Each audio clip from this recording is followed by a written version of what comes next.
Hoy quiero contarles una historia que quizás muchos de ustedes conocen, pero que estoy seguro de que cuando terminen de escuchar todo lo que tengo para compartir, van a ver esta historia con ojos completamente diferentes.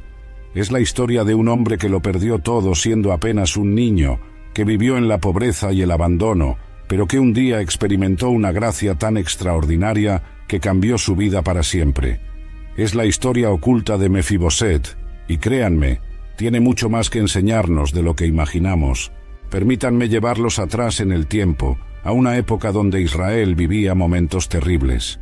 Estamos hablando del año 1010 a.C., más o menos, cuando las noticias llegaban lento y muchas veces traían tragedia. En esos días, había un niño de apenas 5 años que jugaba tranquilo en su casa, sin saber que ese día cambiaría su vida para siempre. Este niño se llamaba Mefiboset y era nieto del rey Saúl.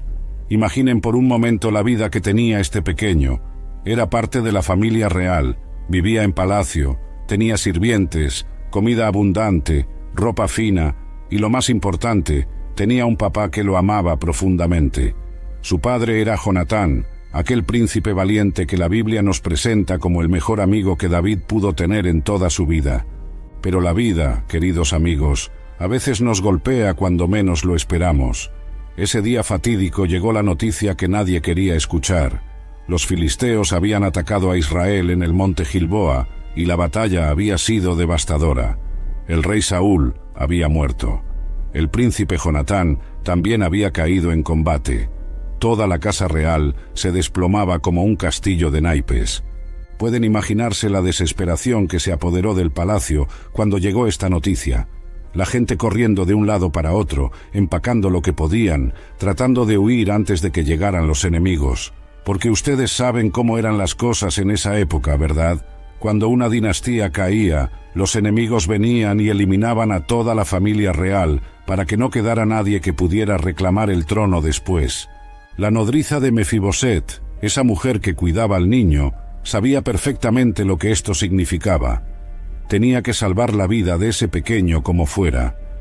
La Biblia nos cuenta en el segundo libro de Samuel, capítulo 4, versículo 4, que esta mujer tomó al niño y salió corriendo. Pero en la desesperación, en la prisa por escapar, sucedió algo terrible. La pobre mujer, con el corazón latiendo a 1000 por hora, cargando a este niño de 5 años, tropezó y cayó. Y cuando cayeron, Mefiboset se lastimó tan gravemente los pies que quedó cojo para toda la vida. Imaginen el dramatismo de esta situación. En un solo día, este niño perdió a su abuelo el rey, perdió a su padre, perdió su posición real, perdió su casa, perdió su futuro, y encima de todo eso, perdió la capacidad de caminar normalmente. ¿Se dan cuenta de la ironía trágica de esta historia? La persona que trataba de salvarlo terminó siendo la causa de su discapacidad permanente. A veces la vida nos pone en situaciones donde las buenas intenciones terminan causando más dolor. Pero ojo, porque estoy convencido de que en los planes de Dios, hasta las tragedias más terribles pueden tener un propósito que nosotros no alcanzamos a ver en el momento. Este niño, que había nacido para ser príncipe, de repente se encontró siendo un refugiado, un discapacitado, un hijo de la antigua dinastía que ahora era perseguida. Su mundo se había volteado completamente. Ya no había palacios, ya no había sirvientes, ya no había abundancia. Ahora había que esconderse, había que sobrevivir como se pudiera. La nodriza lo llevó a un lugar llamado Lodebar, que significa literalmente lugar sin pasto o lugar estéril. ¿No les parece significativo que el lugar donde terminó refugiándose se llamara así? Era como si hasta el nombre del lugar gritara la desolación que este niño iba a vivir por años y años. En Lodebar, Mefiboset creció lejos de todo lo que había conocido. Creció sabiendo que era el hijo de Jonatán, el nieto de Saúl, pero también sabiendo que no podía reclamar nada de eso. Creció sabiendo que en algún lugar había un rey llamado David que ahora ocupaba el trono que había pertenecido a su familia. Y aquí es donde la historia se pone aún más interesante, porque Mefiboset no sabía algo crucial. No sabía que David y su padre Jonatán habían sido los mejores amigos. No sabía que David había llorado la muerte de su padre como si fuera su propio hermano. No sabía que David había hecho un pacto con Jonatán de cuidar a su descendencia para siempre. Durante todos esos años en Lodebar, Mefiboset vivió con miedo de que un día David lo encontrara y lo matara por ser parte de la familia de Saúl, porque eso era lo normal en esa época, ¿verdad? Los nuevos reyes eliminaban a los descendientes de los reyes anteriores para evitar rebeliones futuras. Así que este joven creció en la pobreza, creció con discapacidad, creció con miedo, creció pensando que era un enemigo del rey David. Creció sin saber que, en realidad, David lo había estado buscando todos esos años, no para hacerle daño, sino para mostrarle misericordia por amor a su padre Jonatán. Pero en esta historia hay un personaje que muchas veces pasa desapercibido, y es alguien que va a jugar un papel fundamental en todo lo que viene después. Se llamaba Siba, y era un siervo de la casa de Saúl.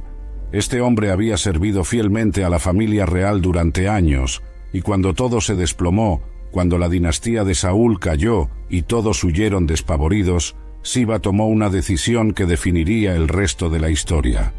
¿Saben qué hizo Siba? Se fue con Mefiboset a Lodebar, dejó todo lo que tenía, abandonó cualquier posibilidad de buscar fortuna en otra parte y decidió quedarse al lado de este niño discapacitado que no tenía absolutamente nada que ofrecerle. Eso, queridos amigos, es lo que yo llamo lealtad verdadera. Imaginen la situación de Siba. Era un hombre inteligente, capaz, que conocía los secretos de la administración real. Fácilmente podría haber buscado trabajo con David, el nuevo rey. Podría haber cambiado de bando, como muchos hicieron en esa época. Pero no, Siba escogió el camino difícil. Escogió quedarse con un niño que representaba el pasado derrotado de Israel. Durante años y años, Siba cuidó a Mefiboset en Lodebar. Le conseguía comida cuando no había, lo protegía cuando era necesario, lo cuidaba como si fuera su propio hijo, y todo esto sin recibir nada a cambio, porque Mefiboset no tenía nada que dar. Era un joven pobre, discapacitado, y técnicamente enemigo del rey que ahora gobernaba Israel. Pero aquí hay algo que me parece fascinante. Siba no solo cuidó a Mefiboset, sino que también le contó todo lo que sabía sobre su familia. Le habló de su abuelo Saúl, de las victorias que había tenido antes de que todo se complicara. Le contó sobre su padre Jonatán, sobre su valentía, sobre su carácter noble. Le ayudó a mantener viva la memoria de quién era y de dónde venía. Y esto es importante, porque en una situación como esa, era muy fácil que Mefiboset perdiera completamente su identidad.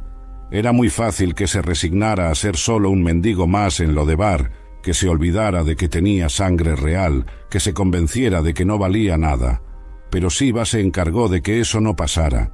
Siba tenía 15 hijos y 20 siervos, según nos cuenta la Biblia en el segundo libro de Samuel, capítulo 9, versículo 10. O sea, era un hombre de recursos, un hombre que podría haber vivido muy bien por su cuenta, pero decidió usar todo lo que tenía para cuidar a Mefiboset. Sus hijos trabajaban para sostener a este joven que técnicamente no les debía nada. Sus siervos servían a alguien que no tenía forma de pagarles. ¿Se dan cuenta de lo extraordinario que es esto?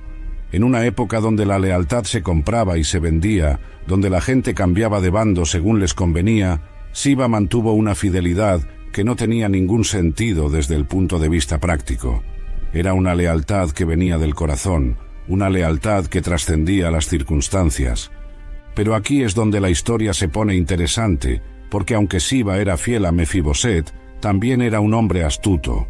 Conocía muy bien cómo funcionaba la política real. Sabía que en algún momento David podría decidir buscar a los descendientes de Saúl. Y cuando ese momento llegara, él quería estar preparado. Siba sabía algo que Mefiboset no sabía. Sabía que David no era el monstruo que muchos pensaban. Había escuchado historias sobre la nobleza de David, sobre su respeto por Saúl a pesar de todas las persecuciones que había sufrido. Sabía que David era diferente a los reyes típicos de esa época. Así que durante todos esos años en Lodebar, Siba no solo cuidó a Mefiboset, sino que también se mantuvo informado sobre lo que pasaba en la corte de David. Tenía sus contactos, sus fuentes de información. Sabía que David había consolidado su reino, que había derrotado a los enemigos de Israel, que había traído paz y prosperidad al país. Y algo muy importante, Siba sabía que David a menudo preguntaba si quedaba alguien de la casa de Saúl. No preguntaba para hacerles daño, sino para mostrarles misericordia.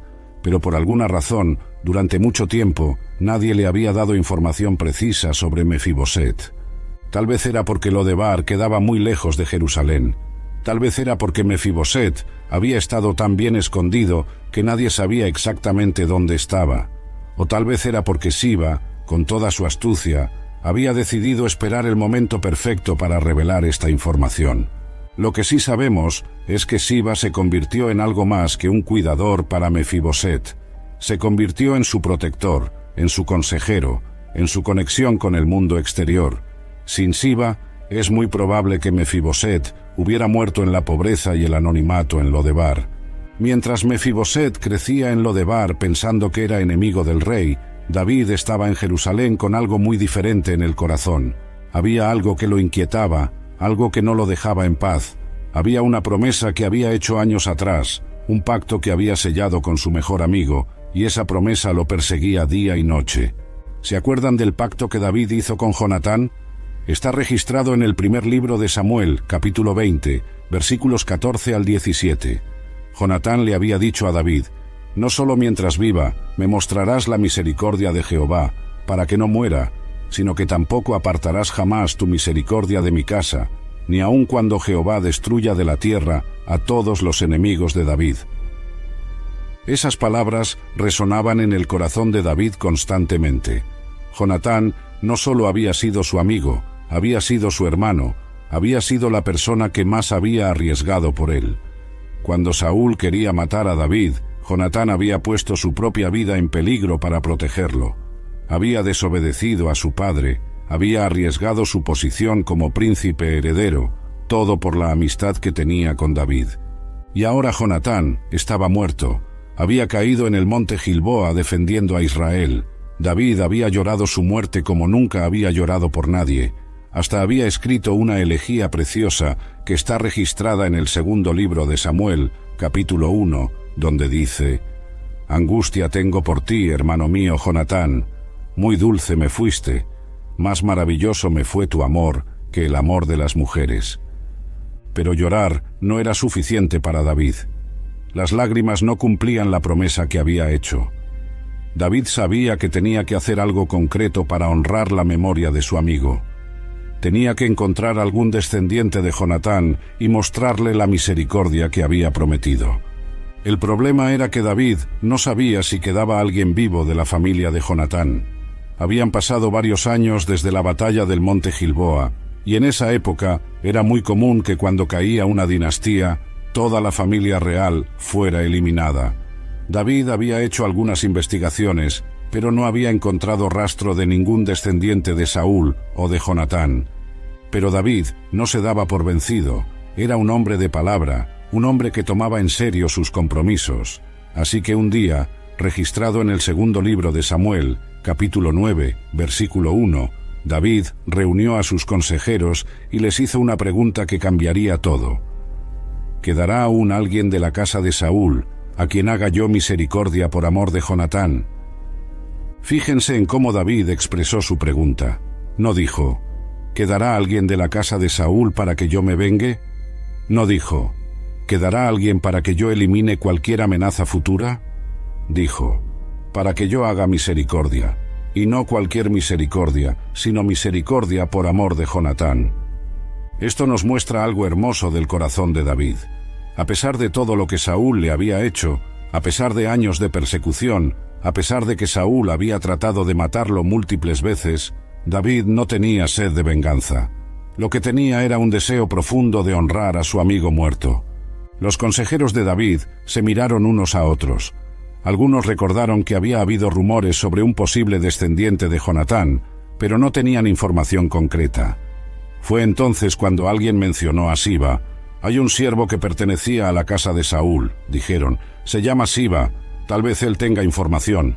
David ordenó inmediatamente que trajeran a Siba ante su presencia. Y aquí es donde la historia da un giro dramático, porque Siba había estado esperando este momento durante años. Había estado cuidando a Mefiboset, sí, pero también había estado esperando la oportunidad perfecta para revelarlo. Cuando Siba llegó ante David, el rey le hizo la misma pregunta: ¿no quedará aún alguien de la casa de Saúl a quien haga yo misericordia de Dios? Y Siba, que había guardado este secreto durante tanto tiempo, finalmente pudo responder: aún queda un hijo de Jonatán, lisiado de los pies. ¿Pueden imaginarse la emoción que sintió David cuando escuchó esas palabras?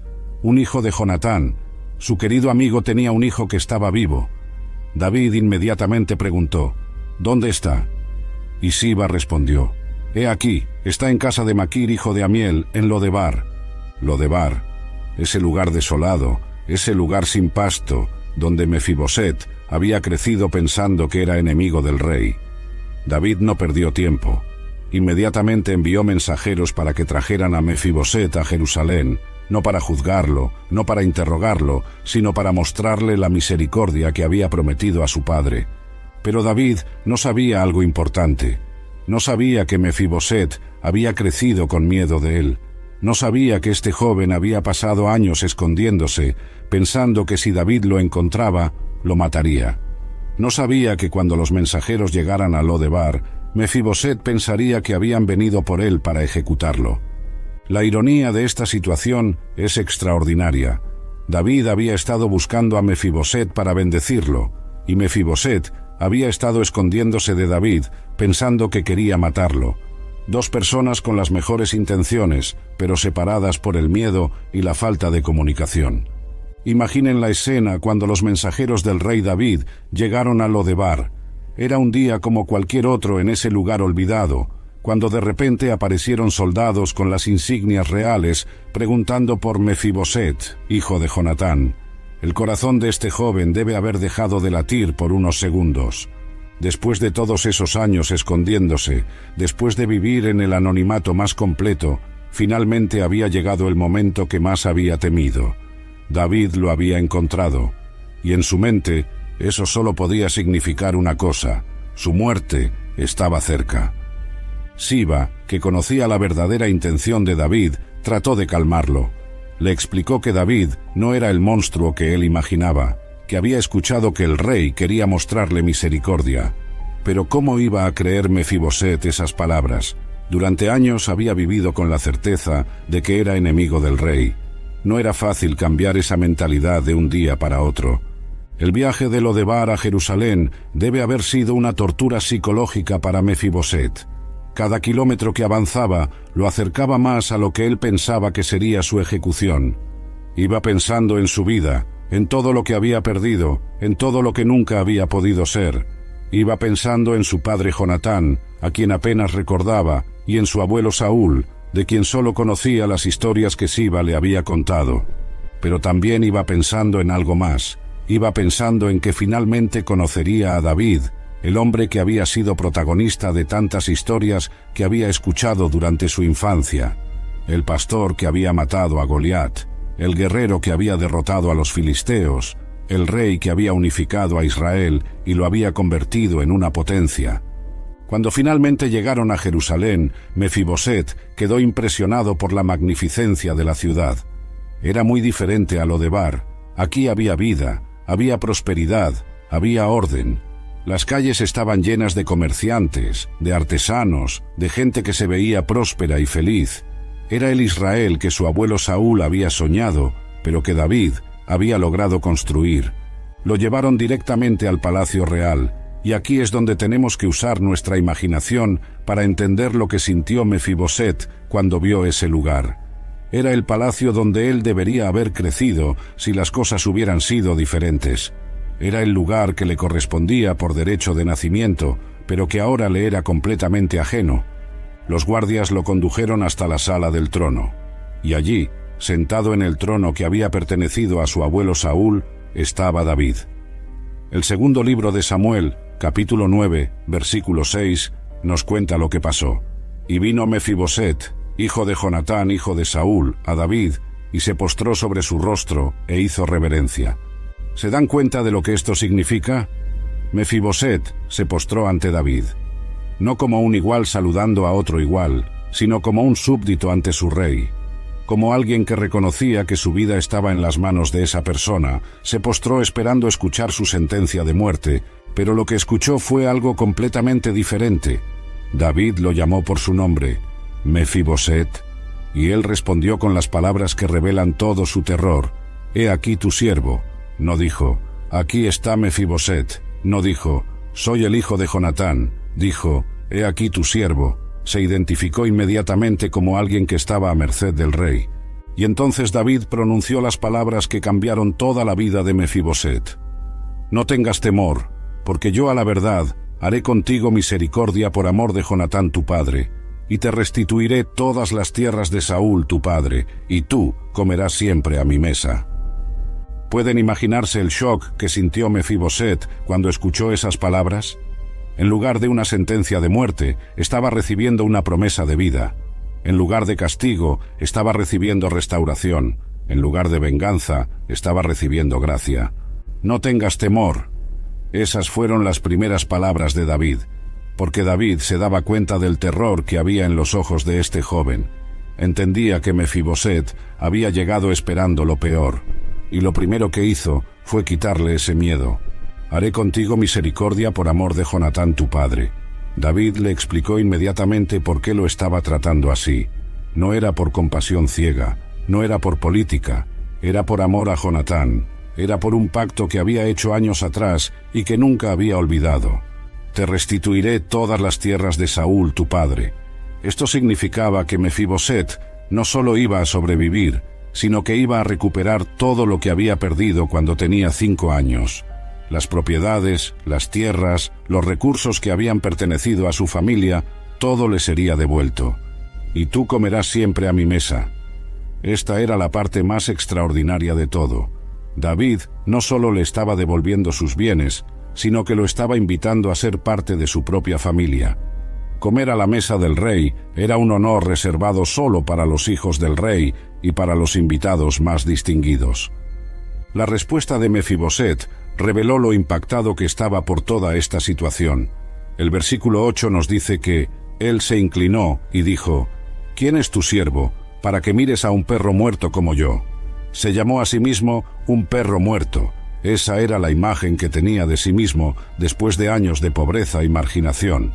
La transformación en la vida de Mefiboset no fue gradual, fue instantánea. En un solo día pasó de ser un refugiado pobre y discapacitado en Lodebar a ser tratado como un hijo del rey en Jerusalén. Pero se dan cuenta de lo que esto significaba prácticamente. Primero, David llamó a Siba y le dio instrucciones muy específicas. Le dijo que él y sus hijos y sus siervos tenían que trabajar las tierras que habían pertenecido a Saúl, y que todo el producto de esas tierras era para Mefiboset. Esto no era solo un gesto simbólico, era una restauración económica completa. Siba tenía 15 hijos y 20 siervos, como ya mencionamos. Eso significaba que de repente Mefiboset tenía 35 personas trabajando para él. Tenía tierras productivas, tenía ingresos garantizados, tenía seguridad económica. Ya no dependía de la caridad de nadie. Pero lo más extraordinario no era la restauración económica, sino la restauración social. David estableció que Mefiboset comería siempre a la mesa del rey. Esto significaba que todos los días, en todas las comidas, Mefiboset se sentaría al lado de David como si fuera uno de sus propios hijos. Imaginen lo que esto representaba para alguien que había crecido como Mefiboset. Durante años había comido sobras, había dependido de la generosidad de otros, había vivido con la inseguridad de no saber si tendría comida al día siguiente, y de repente tenía acceso a la mejor comida del reino todos los días de su vida. Pero había algo más profundo que la comida. La mesa del rey era el lugar donde se tomaban las decisiones importantes. Era donde se conversaba sobre los asuntos del reino. Era donde se planificaba el futuro de Israel. Al invitar a Mefiboset a esa mesa, David lo estaba incluyendo en el círculo más íntimo del poder. El segundo libro de Samuel, capítulo 9, versículo 13, nos dice algo muy hermoso.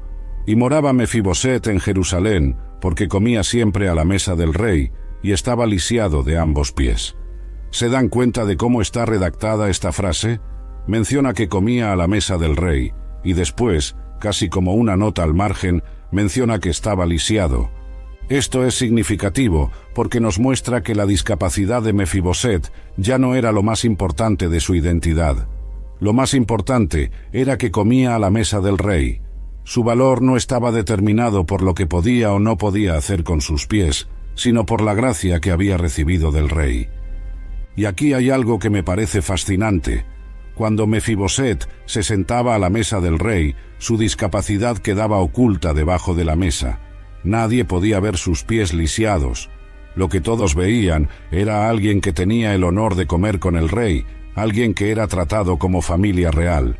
Esto nos enseña algo profundo sobre cómo funciona la gracia. La gracia no elimina nuestras limitaciones, pero las cubre. No nos hace perfectos, pero nos da acceso al lugar más privilegiado. Mefiboset siguió siendo cojo toda su vida, pero eso ya no definía su identidad ni su posición. David también se aseguró de que Mefiboset tuviera una casa apropiada en Jerusalén. Ya no vivía en Lodebar, ese lugar estéril y olvidado. Ahora vivía en la capital, cerca del palacio, en un lugar donde podía participar plenamente de la vida de la corte. Pero lo más extraordinario de todo esto era la actitud de David hacia Mefiboset. No lo trataba como a alguien a quien le estaba haciendo un favor. No lo trataba como a un proyecto de caridad. Lo trataba con genuino afecto, como si realmente fuera parte de su familia. Esto se debía a que cada vez que David miraba a Mefiboset, veía a Jonatán. Veía a su querido amigo que había dado la vida por Israel. Veía al hombre que había sido más leal que un hermano. Y ese amor que tenía por Jonatán se derramaba naturalmente sobre su hijo. Los otros hijos de David seguramente se preguntaron al principio qué estaba pasando. De repente había un joven cojo que comía con ellos todos los días, que era tratado como si fuera uno más de la familia, pero que claramente no era hijo de David. Pero con el tiempo entendieron que esto era parte del carácter de su padre, de su forma de honrar los compromisos y de valorar la lealtad. Mefiboset también tuvo que adaptarse a esta nueva realidad. Después de años de vivir en las sombras, de repente estaba en el centro de la atención. Después de años de vestir harapos, de repente tenía las mejores ropas. Después de años de ser nadie, de repente era alguien importante. Pero lo más importante de todo era que finalmente había encontrado un lugar donde pertenecía. Ya no era el nieto del rey caído, ya no era el hijo huérfano, ya no era el refugiado cojo. Era el hijo adoptivo del rey David. Era alguien que tenía un lugar permanente en la mesa más importante del reino. Pero la historia de Mefiboset no terminó con este final feliz. La vida, queridos amigos, a veces nos presenta pruebas justo cuando pensamos que todo está resuelto. Y la prueba más grande en la vida de Mefiboset vino de donde menos se esperaba, de Siba, el hombre que lo había cuidado durante tantos años. Habían pasado varios años desde que Mefiboset había sido restaurado a la mesa del rey. Se había acostumbrado a su nueva vida, había desarrollado una relación cercana con David y todo parecía estar bien. Pero entonces llegó la crisis más grande que David había enfrentado como rey, la rebelión de su propio hijo Absalón. Absalón, uno de los hijos de David, se había rebelado contra su padre y había logrado ganar el apoyo de una gran parte del pueblo. La situación era tan grave que David tuvo que huir de Jerusalén para evitar una guerra civil en la capital. Fue uno de los momentos más dolorosos de la vida de David, porque no solo estaba perdiendo su reino, sino que estaba siendo traicionado por su propio hijo. En esa situación desesperada, David tuvo que salir de Jerusalén con sus guardias leales y con las personas de su círculo más cercano. Y aquí es donde la historia se pone interesante, porque cuando David estaba huyendo, se encontró con Siba en el camino. El segundo libro de Samuel, capítulo 16, nos cuenta esta parte de la historia. Siba apareció con 2 asnos aparejados, con 200 panes, 100 racimos de uvas pasas, 100 de higos secos y un cuero de vino. Era una provisión generosa para David y su gente en un momento muy difícil. David, agradecido por esta muestra de lealtad, le preguntó a Siba: ¿Dónde está el hijo de tu señor? Se refería a Mefiboset, por supuesto, y la respuesta de Siba fue devastadora. He aquí él se ha quedado en Jerusalén, porque ha dicho: hoy me devolverá la casa de Israel el reino de mi padre. ¿Se dan cuenta de lo que Siba estaba insinuando? Estaba diciendo que Mefiboset había decidido quedarse en Jerusalén porque pensaba que con la rebelión de Absalón, él podría recuperar el trono que había pertenecido a su abuelo Saúl. Estaba pintando a Mefiboset como un traidor oportunista que estaba aprovechando la crisis de David para sus propios fines.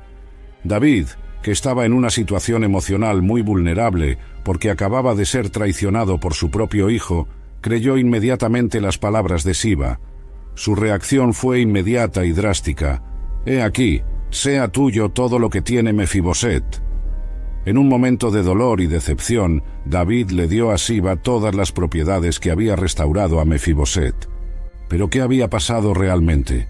¿Era cierto que Mefiboset había traicionado a David? Para entender esto tenemos que pensar en la situación práctica.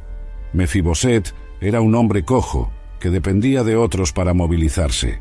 Cuando David tuvo que huir precipitadamente de Jerusalén, es muy probable que Mefiboset simplemente no haya podido acompañarlo físicamente. Además, hay que recordar que Siba era quien administraba las propiedades de Mefiboset. Era quien tenía el control práctico de todo lo que David había restaurado. Si Siba decidía no proporcionarle a Mefiboset los medios para seguir a David, Mefiboset no tenía muchas opciones. Pero lo más probable es que Siba viera en esta crisis una oportunidad de oro para deshacerse de Mefiboset y quedarse con todo. Durante años había estado administrando las propiedades, había estado trabajando para Mefiboset, pero siempre como un siervo. Ahora veía la posibilidad de convertirse en el dueño de todo. Así que Siba tomó una decisión calculada. Decidió abandonar a Mefiboset en Jerusalén y presentarse ante David con provisiones, pintándose como el siervo leal y pintando a Mefiboset como el traidor ingrato. Era una jugada maestra desde el punto de vista de la manipulación política, y funcionó. David, en su dolor y en su confusión, creyó la versión de Siba sin cuestionarla. No investigó, no pidió explicaciones, no esperó a escuchar la versión de Mefiboset. Simplemente asumió que el hombre a quien había tratado como hijo durante años lo había traicionado en el momento más difícil. Esta parte de la historia nos enseña algo importante sobre la naturaleza humana. Incluso las personas más nobles, como David, pueden tomar decisiones precipitadas cuando están bajo presión emocional. Incluso los reyes más sabios pueden ser engañados por personas astutas que saben aprovechar las circunstancias. Para Mefiboset, que se quedó en Jerusalén sin saber lo que había pasado, esto debió haber sido devastador. De repente se encontró sin recursos, sin propiedades, sin el apoyo de Siba y probablemente sin entender exactamente qué había salido mal. Pero lo peor de todo era que ahora David pensaba que él era un traidor. El hombre que lo había tratado como hijo, que le había devuelto todo lo que había perdido, que le había dado un lugar en su mesa, ahora creía que Mefiboset lo había apuñalado por la espalda en el momento más difícil. Afortunadamente para David, la rebelión de Absalón fracasó. Después de varios meses de guerra civil, Absalón fue derrotado y murió en la batalla. David pudo regresar a Jerusalén y retomar el control de su reino, pero regresaba como un hombre quebrantado, que había perdido a un hijo y que había visto la fragilidad de todo lo que había construido. Cuando David regresó a Jerusalén, mucha gente salió a recibirlo. Entre esa gente estaba Siba, que quería asegurarse de mantener su nueva posición como dueño de las propiedades que habían pertenecido a Mefiboset. Pero también estaba Mefiboset, que finalmente tendría la oportunidad de defenderse y de explicar lo que realmente había pasado. El segundo libro de Samuel, capítulo 19, nos cuenta este encuentro dramático. Mefiboset vino a recibir al rey, pero había algo diferente en él. La Biblia nos dice que no había lavado sus pies, ni había cortado su barba, ni había lavado sus vestidos, desde el día que el rey salió hasta el día que volvió en paz. ¿Se dan cuenta de lo que esto significa?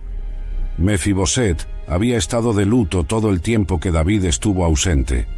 No era el comportamiento de alguien que estaba celebrando la caída del rey. Era el comportamiento de alguien que estaba genuinamente preocupado por el bienestar de David y que estaba sufriendo por su ausencia. Cuando David vio a Mefiboset en ese estado, inmediatamente le preguntó: «Mefiboset, ¿por qué no fuiste conmigo?». Era una pregunta directa, sin acusaciones, pero que le daba a Mefiboset la oportunidad de explicarse. Y la respuesta de Mefiboset reveló toda la verdad. «Rey, señor mío, mi siervo me engañó, pues había dicho tu siervo, ensillaré un asno y montaré en él, e iré al rey, porque tu siervo es cojo, pero él fue y me calumnió ante mi señor el rey». ¿Se dan cuenta de lo que había pasado? Mefiboset había planeado seguir a David. Había pedido a Siba que le ensillara un asno para poder viajar a pesar de su discapacidad. Pero Siba lo había engañado. En lugar de ayudarlo a seguir al rey, había decidido abandonarlo y difamarlo ante David. Mefiboset continuó su explicación con palabras que muestran su verdadero carácter. «Mas mi señor el rey es como un ángel de Dios. Haz, pues, lo que bien te parezca. Porque toda la casa de mi padre era digna de muerte delante de mi señor el rey, y tú pusiste a tu siervo entre los que comen a tu mesa. ¿Qué derecho, pues, tengo aún para quejarme más delante del rey?» Estas palabras son extraordinarias. Mefiboset no estaba exigiendo justicia, no estaba reclamando sus derechos, no estaba atacando a Siba por lo que había hecho. Simplemente estaba reconociendo que todo lo que tenía era por la gracia de David, y que David tenía derecho a hacer lo que considerara apropiado. Mefiboset entendía algo que muchas veces nosotros no entendemos, que la gracia no se puede exigir, que cuando alguien nos ha dado algo que no merecíamos, no tenemos derecho a reclamar cuando esa persona decide cambiar de opinión. Su actitud era de gratitud, no de exigencia. David se dio cuenta inmediatamente de que había sido engañado por Siba. La evidencia estaba clara, el estado de luto de Mefiboset, su explicación coherente y, sobre todo, su actitud de humildad y gratitud. Cualquiera que fuera un traidor oportunista no se habría presentado en ese estado ni habría hablado con esa humildad. Pero David también se encontraba en una situación difícil. Ya le había dado todas las propiedades de Mefiboset a Siba. Ya había tomado una decisión pública basada en la información que Siba le había dado. No era fácil revertir esa decisión sin quedar como un rey indeciso o sin investigar bien las cosas. Así que David tomó una decisión salomónica. «¿Para qué hablas más palabras? Yo he determinado que tú y Siba os repartáis las tierras». En otras palabras, dividió las propiedades entre Mefiboset y Siba. Desde un punto de vista legal, esta decisión tenía sentido. David reconocía que había cometido un error, pero también reconocía que Siba había prestado un servicio real al traerle provisiones durante la crisis, así que decidió que ambos se beneficiaran de las propiedades. Pero la respuesta de Mefiboset a esta decisión reveló una vez más su verdadero carácter. «Que las tome todas, pues que mi señor el rey ha vuelto en paz a su casa». Para Mefiboset, lo importante no eran las propiedades. Lo importante era que David había regresado sano y salvo. Lo importante era que el reino estaba en paz. Lo importante era que su relación con David estaba restaurada. La decisión de David de dividir las propiedades entre Mefiboset y Siba puede parecer injusta a primera vista. Después de todo, era claro que Siba había mentido y manipulado la situación para su propio beneficio. ¿Por qué David no castigó a Siba y le devolvió todo a Mefiboset? Para entender esta decisión, tenemos que pensar como un rey que acaba de pasar por una crisis terrible. David había visto cómo su propio hijo se había rebelado contra él. Había visto cómo muchas personas en las que confiaba lo habían traicionado. Había visto lo frágil que era la lealtad cuando las circunstancias se ponían difíciles. En esa situación, David necesitaba enviar varios mensajes a la vez. Necesitaba mostrar que era justo, pero también que era prudente. Necesitaba demostrar que no se dejaba manipular, pero también que sabía reconocer cuando había cometido un error. Al dividir las propiedades, David estaba reconociendo implícitamente que había juzgado mal a Mefiboset. Estaba admitiendo que Siba lo había engañado, pero también estaba reconociendo que Siba había prestado un servicio real al traerle provisiones durante la crisis, aunque lo hubiera hecho con motivaciones egoístas. Desde un punto de vista político, esta decisión también tenía sentido. David no podía permitirse más divisiones en un reino que acababa de salir de una guerra civil.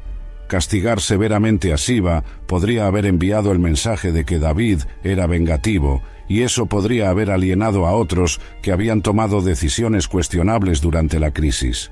Pero lo más extraordinario de esta situación era la reacción de Mefiboset. Su respuesta, que las tome todas, reveló algo profundo sobre su carácter y sobre lo que había aprendido de su experiencia con la gracia. Mefiboset entendía que lo más valioso que tenía no eran las propiedades, sino la relación con David.